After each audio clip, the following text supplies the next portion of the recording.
Dear students, प्यारे बच्चों, आज के क्लास में हम आपको पढ़ाएंगे कि इंग्लिश सही और तेज कैसे बोला जाता है। ठीक है, तो चलिए देखते हैं। इंग्लिश स्पीकिंग सेंटेंसेस है। There are some sentences through which you can speak fluent and correct English. These are the sentences. ये इंग्लिश स्पीकिंग सेंटेंसेस हैं जो हमने आपके लिए तैयार किया है। By the help of these sentences, इन वाक्यों की मदद से you can speak, you can adopt fluency in English, right. तो अंग्रेजी बोलने के लिए सेंटेंसेस हैं ये।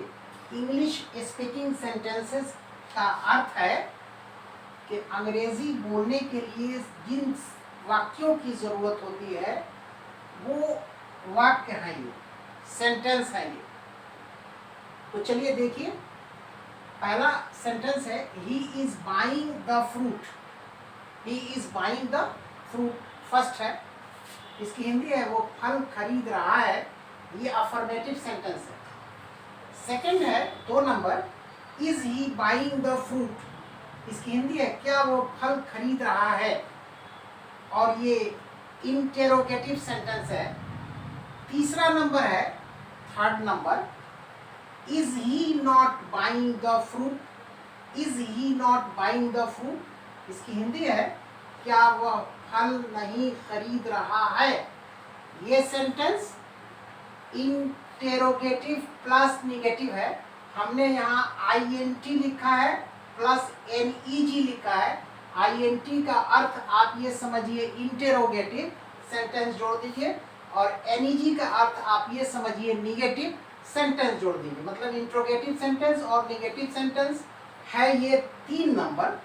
तीसरा number, is he not buying the fruit, क्या वो फल नहीं खरीद रहा है। जगह कम थी इसलिए हमने INT प्लस NEG लिख दिया।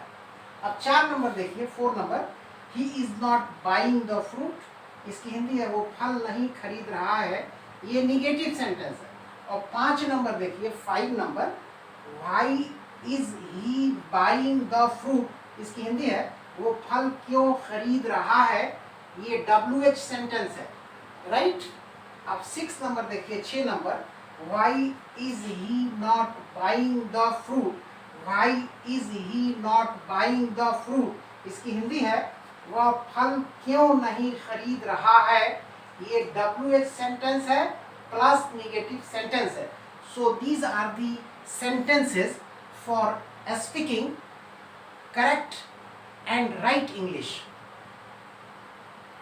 If you go through these sentences daily at home, अगर घर आप रोज इसको देखते हैं, इसका अर्थ यही हुआ। हमने आपको कहा if you go through मतलब पढ़ते हैं, देखते हैं, जाते हैं, जाने का अर्थ है पढ़ते हैं, ठीक है ना। तो if you go through these sentences daily at home, घर पे रोज अगर इसको आप देखते हैं, पढ़ते हैं, तो a time will come कि you will start speaking English yourself, आप अपने से अंग्रेजी बोलने लगेंगे। So these are the most important sentences for speaking English. उम्मीद करते हैं कि मेरा ये क्लास आपको पसंद आया होगा। घर पे इसको प्रैक्टिस करना है आपको, रोज घर पे इसको प्रैक्टिस अपने से आप बोलिए 10 बार, 20 बार, 25 बार। He is buying the fruit, he is he not, is he buying the fruit, he is buying the fruit, is he buying the fruit, is he not buying the fruit, he is not buying the fruit, why is he buying the fruit, why is he not buying the fruit। तो इस प्रकार से आपको बोलना है ताकि आपका hesitation, आपके अंदर में जो एक दहशत है, एक खौफ है कि भाई हम बोलेंगे तो गलत हो जाएगा, इंग्लिश बोलेंगे तो गलत हो जाएगा, लोग क्या कहेंगे, नहीं, you have not to think like that. आपको इस तरह से नहीं सोचना है, आप बोलिए, ठीक है ना। गलत या सही आप बोलिए, एक समय आएगा कि आप करेक्ट बोलने लगेंगे। इस पे आपको अमल करना है।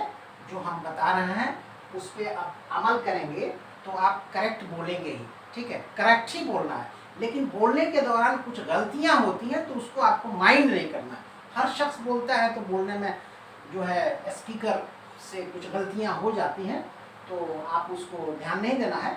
आपको प्रैक्टिस घर पे करना है, आपको ऑटोमेटिकली फ्लुएंसी आएगी, तेज़ी आएगी, आप अंग्रेज़ी आसानी से बोल लेंगे। उम्मीद करते हैं कि मेरा ये क्लास आपको डेफिनेटली पसंद आया होगा बच्चों। अगर मेरा ये क्लास आपको पसंद आया तो एक लाइक दे दीजिए। चैनल पे न्यू है तो काइंडली चैनल को सब्सक्राइब भी कर दीजिए और अपने दोस्तों को शेयर भी कर दीजिए, ताकि आपके दोस्त जाने कि आज के क्लास में अंग्रेज़ी बोलने के लिए जो रिक्वायर्ड सेंटेंसेस हैं वो कौन कौन से हैं। अंग्रेज़ी बोलने के लिए जिन वाक्यों की ज़रूरत होती है वो वाक्य कौन कौन से हैं, आपके दोस्त भी जाने, तो आप अपने दोस्तों को फॉरवर्ड कर दीजिए। तब तक के लिए बच्चों इस क्लास में बस इतना ही। Thank you very much.